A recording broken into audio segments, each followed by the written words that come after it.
You know what's true about this world? We like to celebrate flashy things. But what about courage? What about bravery?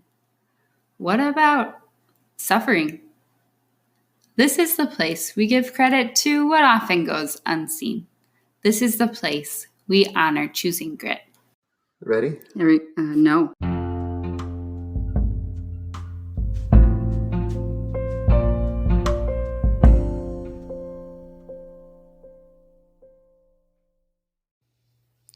Hi everyone, Carrie here, coming to you stateside, officially back in the U.S. after a summer in Europe. Definitely meant to hop on here and get an episode in by Friday last week, but man, jet lag is no joke. I've been pretty wiped out. It did not take me long to adjust while going over there, which apparently is normal when you're going west. I had like a day and a half where I was out of sorts, but otherwise got on schedule pretty quickly. But coming back, I was kind of riding a high when I first got home, but then the next morning totally crashed. And I think I'm almost normal now. It's been almost a week since I've been back, 6 days and 5 days. And still find myself really wanting afternoon naps, but not as much, to the point where even more than just being tired, like I had multiple moments in the middle of the day this week when I was like, am I drugged right now? I kept thinking I might have taken like too much melatonin or too much Benadryl the night before, like I do sometimes for my head, but I have not taken anything to help with sleep this week and still felt like it. So anyways, I think my circadian rhythm melatonin cycle is almost back on track. It's taken its time. But wanted to hop on here to give some final thoughts. So I think there'll be deeper reflections and thoughts and fruits of the trip that I share as time goes on in future months. At the moment, I mostly want to focus on one thing that I've gotten the most questions about and the most comments about that feels very I Choose Grit podcasty, which is the process of traveling while also having health stuff, having a chronic illness, having chronic pain. Because I'll say that, and this relates to some of what I've learned and some of how the trip affected me. I hope you guys can't hear the loud neighbor dogs through the window right now. 1 second. Okay, I think that's better. Staying with friends right now, back in the city, and forgot all of the sights and sounds that come along with that. But want to hone in on today a few things that really helped me, a few things I learned, and a few things that made this summer work for me while having health issues that allowed me to get away from home for a while still taking care of myself. So, and honestly, I think the general topic of how to take care of yourself while traveling can apply to anybody, and is something that everybody should think about if they're away for a long time. Okay, so for me, having chronic migraine, managing my pain, and POTS syndrome, which is very, very affected by the heat and obviously closely related to my head, I'll say right now from the start, it was a challenge. There were times it wasn't easy to be across the country, across the world, while having a killer migraine. That being said, I don't know that it was much harder than if I were here with the killer migraine. The part that was really hard was the way that it at times held me back from doing things I really wanted to do.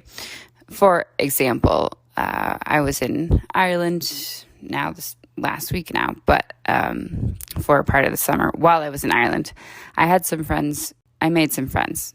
That's another story, but on a bus, the first day I was there, my bus broke down and I made some friends that I hung out with for a few days. And then that was when we were in a smaller town. And then I went to Dublin to dog sit.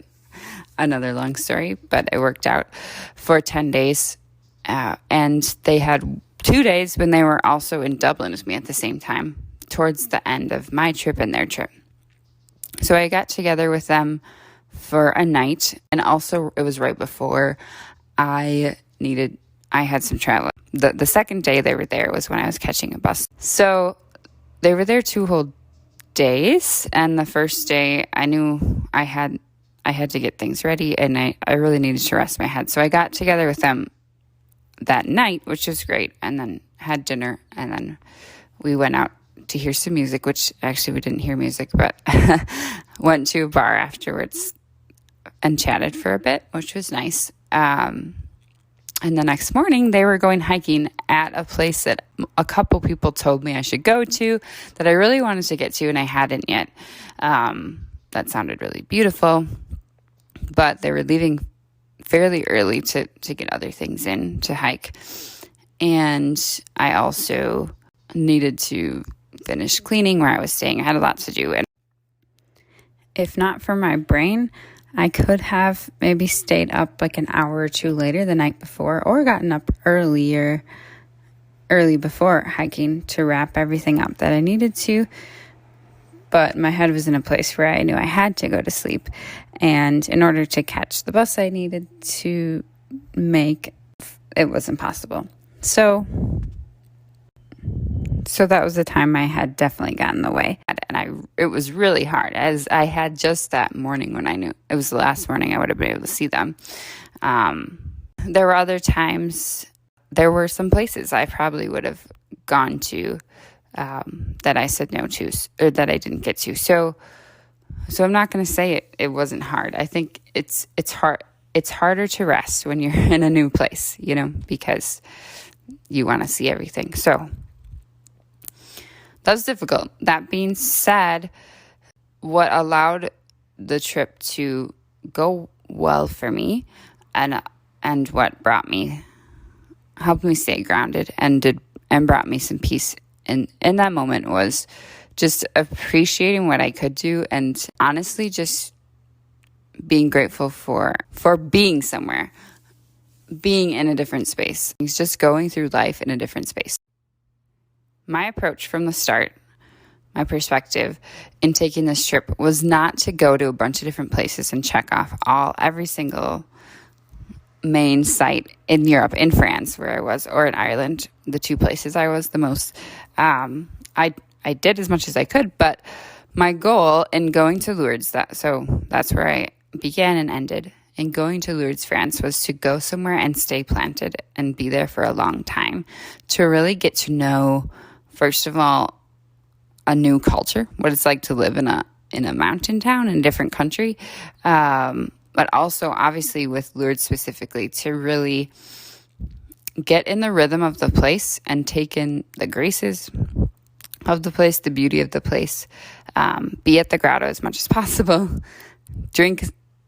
live on the spring water essentially every day. I ate a lot of bread and cheese as well, which I can get to, but really like be in the Lourdes environment, and I really wanted to get to know how the place ticked, like what was behind this community.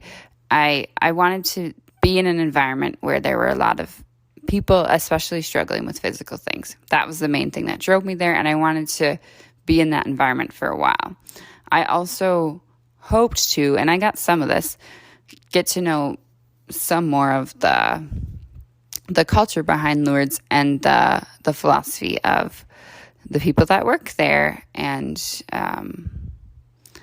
maybe even get some formation on the lifestyle there. Everybody that goes there says, many who go there say they just feel a sense of peace and they feel cared for, and it's just a loving environment. Obviously, a big part of that is just because it's a holy and beautiful place, but I wanted to know what the approach of the people running the place was, like what were they trying to cultivate. That's what led me to also volunteer, because I knew it would give me an opportunity to stay in an affordable way for a while. And I'll say that really did benefit me, because of that being the focus. It allowed me to, if I had a day where I was wiped out, or even a couple days, I felt okay, because I knew that I was there for a longer amount of time, that I had other days to get out there. So it was hard when I wasn't able to. Like, I'm thinking within Lourdes, in the summer, they do really beautiful concerts on the weekend. I'm thinking there was one I wasn't able to go to, but there were 3-4 others I was able to go to in the sanctuary. They do them for free. So having that philosophy of getting to know a place really well, for me, it worked really well to stay planted somewhere for as long as I could. Okay, a huge thing related to taking care of myself and my health was the weather. So the topic of the weather. So I was so set on going to Lourdes and felt such a call there that I didn't really take time to ask about some details that related to my health, because I'm not sure it would have made much of a difference. I just really wanted to go anyways. But learned upon getting there, air conditioning is very rare in France, and was not in where we were staying, and was hard to find even in other places just to hang out.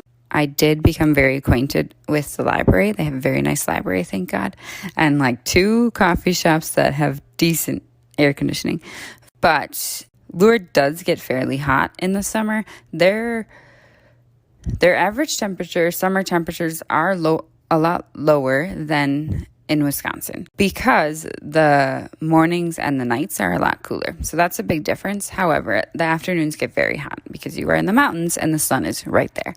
So, which maybe if it were a normal summer, I would have made work.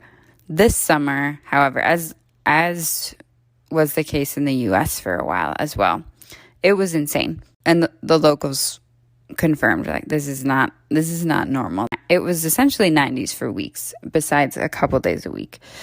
So there was a point when I, as someone who needs to move slowly in the mornings and couldn't do a lot at that point when it was a bit cooler, there was a point when I was not doing much at all as a volunteer, and there was no sign of the heat breaking. So that was when I decided to actually leave. So there was also a heightened sensitivity to the weather that affected where I could go. That being said, I went to Ireland, which was also beautiful. So it wasn't necessarily a huge disappointment, but I did have to rearrange plans.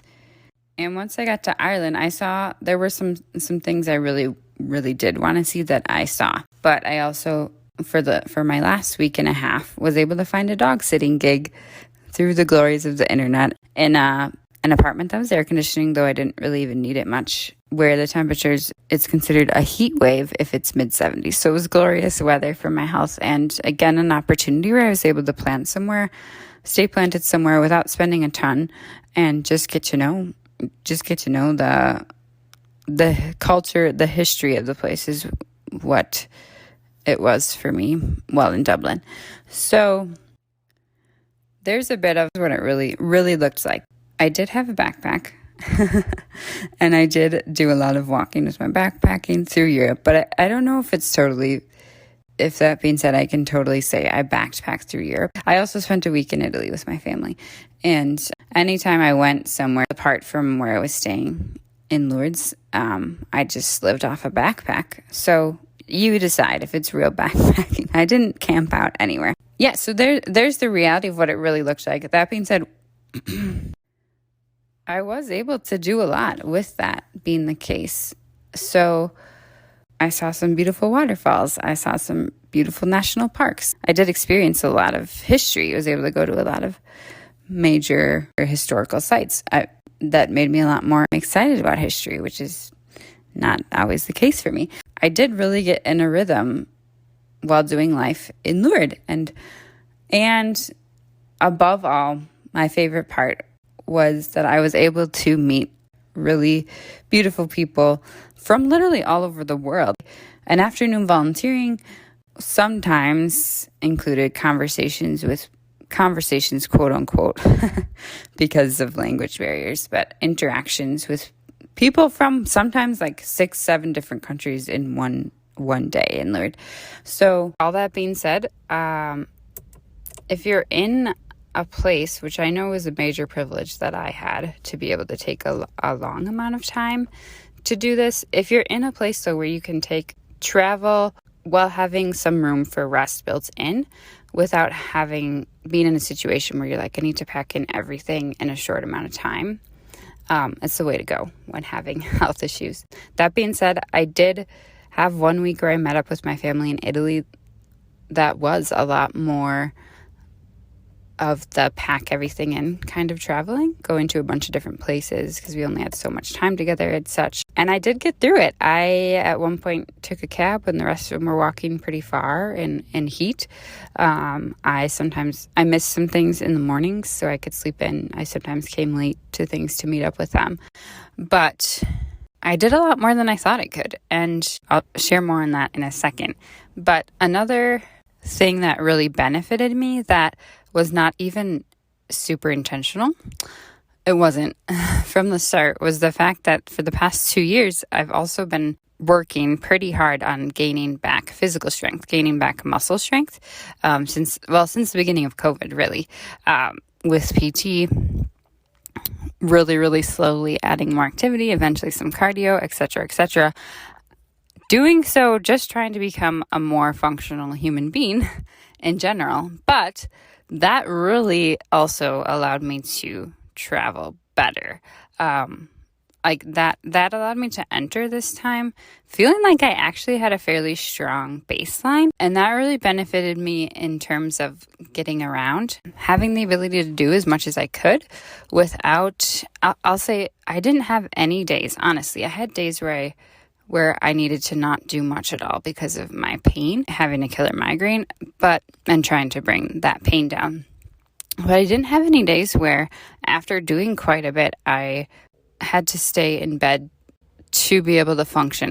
I was too sore and tight to move, or I was just my muscles were too weak, as was the case in the past sometimes when I overdid it. So that also really helped. So if you're striving for a big trip like this and you want to do a bigger trip, I would also recommend taking time beforehand to work on gaining as much strength as you can.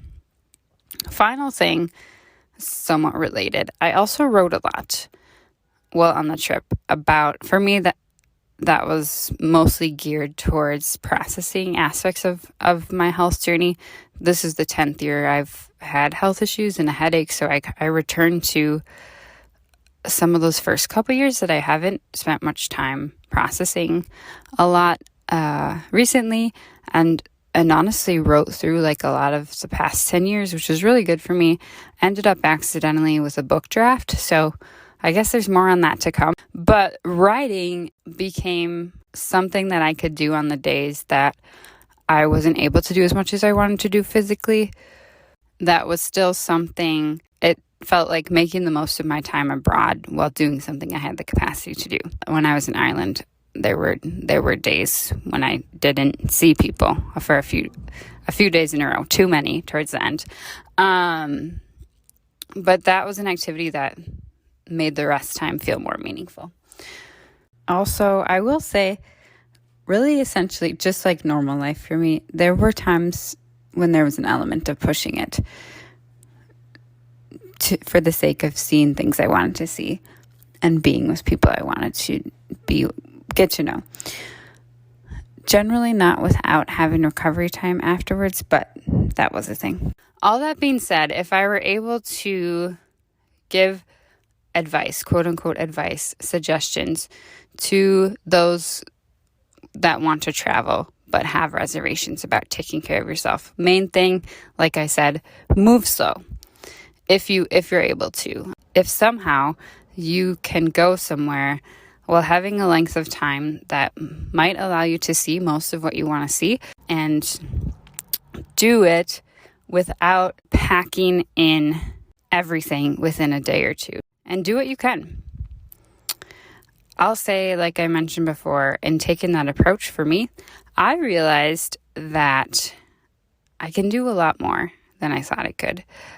First of all, I'm a lot stronger than I thought I was. Honestly, I knew that I gained strength over the past couple of years. I knew that there were significant changes.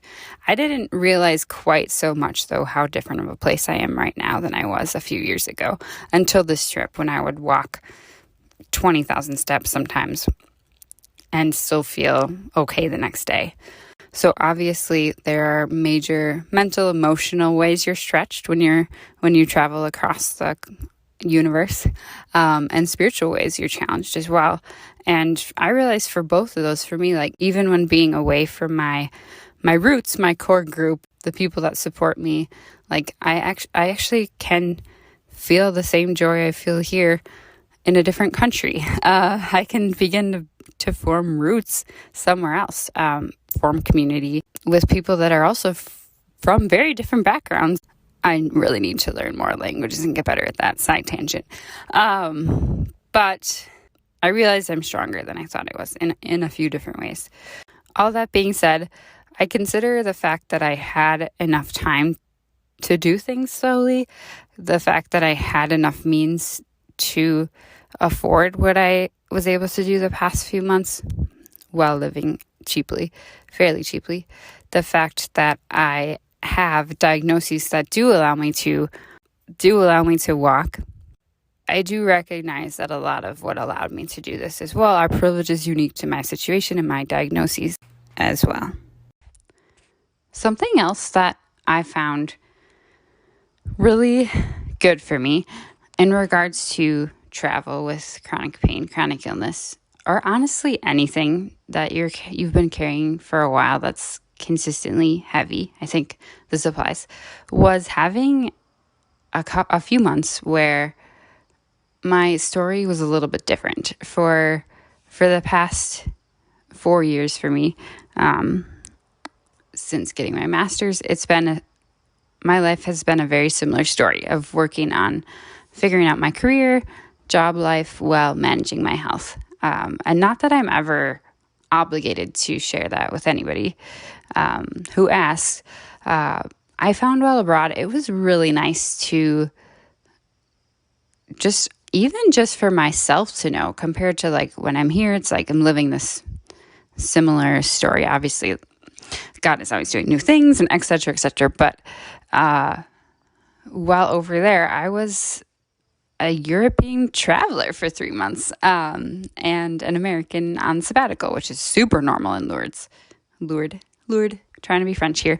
But even when I left, just like having a simple answer of like, I'm taking some time to travel because I'm taking a break from life. That people do that. That's a normal thing people do.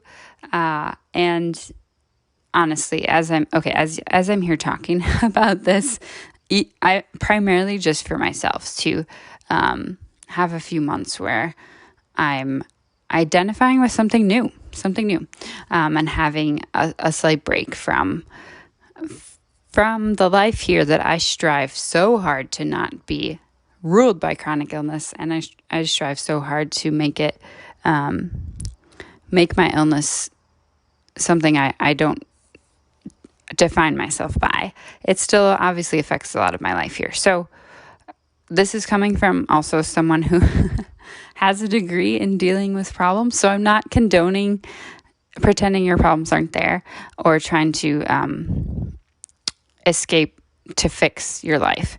But I am pro getting a break now, and getting away for a bit. All right. I'm very confused right now. My brain feels like it should still be May because that is where I left Wisconsin. So it's freaky to me that it's almost fall, but I'm here for it. I'm ready for it. Bring on cooler temps, sweaters, and football and all the things. I am putting a little more effort into my Instagram lately. Still not super active on Facebook, but find me there. Subscribe to my blog, ichoosegrit.com. I love hearing from you. Have a great rest of your summer, everyone. God bless.